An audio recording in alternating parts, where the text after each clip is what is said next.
book was recommended to me by Sam Adams, who headed up the advisor operation in London at that time.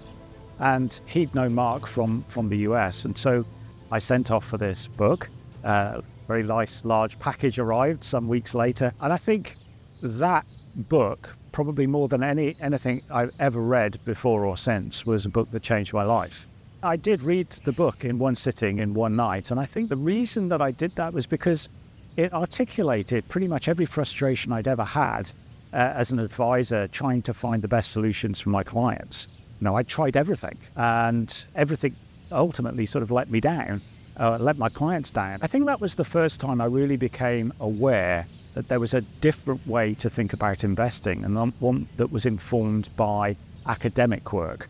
Because up to that time, really, all my training and background, and I think that would have been true for many advisors, really came through the traditional route, whether it was provided by the CII or PFS at the time, or insurance company training seminars.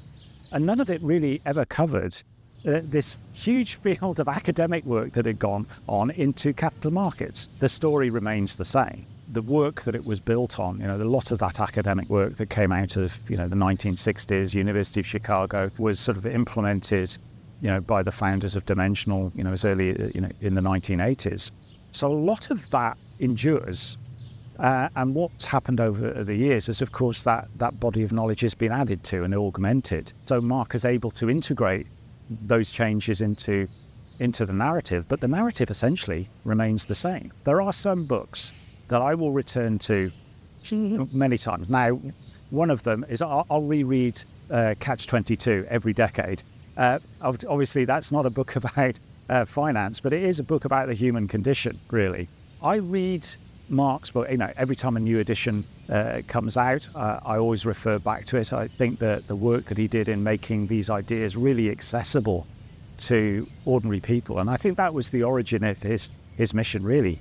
He didn't come from a finance background. He was trying to solve a problem for himself and somebody that he cared about very deeply.